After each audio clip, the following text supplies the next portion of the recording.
Hello everyone, welcome here to the channel. My name's Scott and I'm here today in today's episode to talk about something heavy, the meaning of life.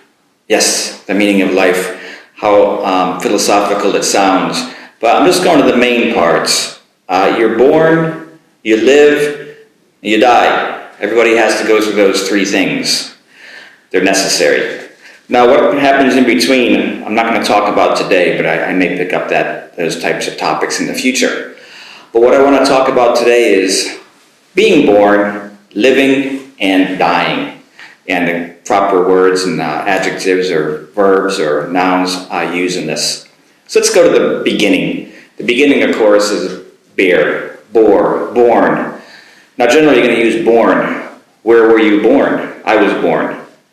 Where were you born? If I'm asked where were you born, I was born in Derby, Connecticut. So as you can see, I'm from America and I'm from Connecticut, Derby, Connecticut. So where were you born is a very common question to ask, right? Where were you born? Where are you from? Where do you live? Where were you born? I was born in Derby, Connecticut. Now, I was born, of course, I didn't bear myself. My mother bore me, but I really won't use that in the past tense, or I won't use bear so often as well. So born is the key word here. Where were you born? I was born. Now the verb is bear, the past tense is bore, and the past participle is born. So I was born. Generally, we don't use the word bore in a question. So where did your mother bore you? Or that's not very common to say. So we're not going to really use bear or bore as much. Now we might use the word bearing, especially for the word childbearing. So she's of childbearing age, which means that she can have children at that age. She's of childbearing age. So we use it bear in that case, childbearing. But generally it's not everyday English, and let's just stay with the born. Where were you born? I was born in America, for example. Okay, let's go on to the next one, which is going to be live and life. Life, of course, is the noun. Very common is where do you live? How long have you lived in Saitama? If somebody asks me, I live in Saitama. So how long have you lived in Tokyo? How long have you lived in Japan? In the present perfect form. So often use how long have you lived? How long have you lived in your current home? Okay?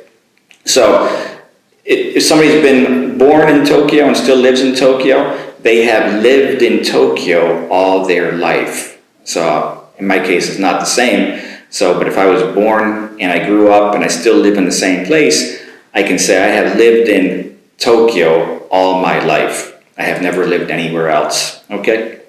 Now, the noun form is life. Like an example, she saved his life. She saved his life being there. His existence on earth. We use life in that regard. Now, also the word living is often used for the sense of what you do to earn money. What's your job? What's your work? So a good question here is, what do you do for a living? What do you do for a living? So if I ask somebody, what do you do for a living? They can respond, I sell shoes for a living, or I work in a big company for a living. So the for a living part is what you do to make money, to pay rent and buy food and put the clothes on your back. So what do you do for a living? Okay, that's good good situation to use for a question there. What do you do for a living? Also, I just want to be careful. This is a Japanese English, which I've done before, and kind of the same, but this is an actual word, but it's not used in the proper context, is live. Now, I might have done this before, it might have come up before, live equals concert. I think I had done that before with my Waseigo series. So, just on live.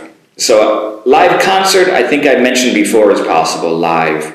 Or if you saw somebody in person, you could say, see that person live. So based on my history and experience, I saw Paul McCartney live at Tokyo Dome, for example. I saw Paul McCartney live at Tokyo Dome.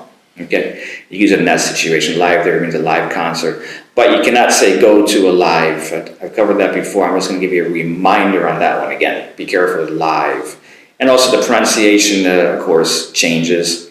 The verb L-I-V-E, live, and the adjective live, like a live show.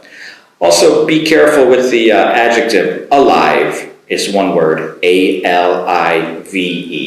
So there was a very bad car accident, but luckily he is still alive. And it's an adjective in that case, and it goes at the end of the sentence, not before any noun. So he is still alive. Okay, now we got being born, and we've done the life and living, but unfortunately everything has to come to an end. So the end, of course, is die. Die is a regular verb, D-I-E, just add the D at the end. So die, died, died. The adjective is dead, and the noun is death. Now, just a simple sentence enough.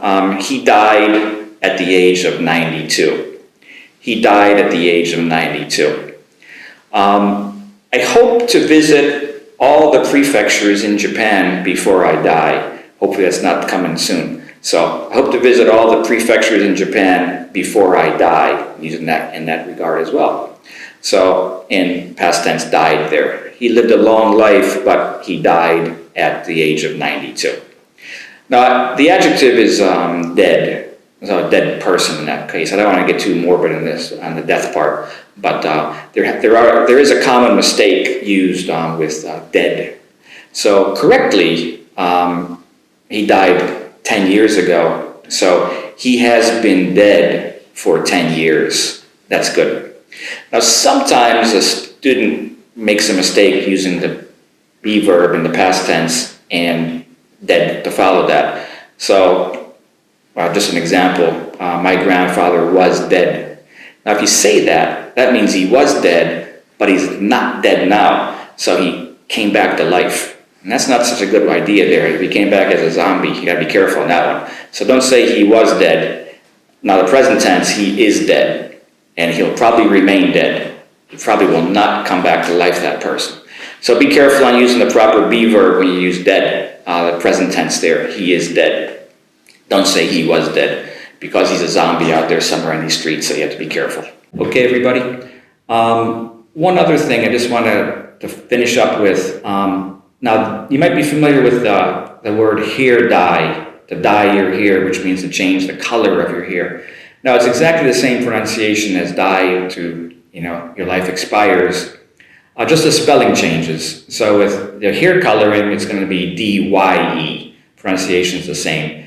So she dyed her hair is perfectly fine, but spelling is D-Y-E-D. There's no death or anything morbid involved in that case to change the color of her hair. So dye for hair dye as well. Same pronunciation, different spelling, and of course it's a different meaning. Okay, everybody? I hope you're okay with what I presented here today. If you have any questions or comments, we'd appreciate it if you just ask us any time of the day. We'll gladly answer any comments, gladly answer any questions, and respond to any comments. Thanks for watching, everybody. Have a great day. Live your life to the fullest. We'll see you back here again in the near future. Until then, keep studying hard. Thanks very much.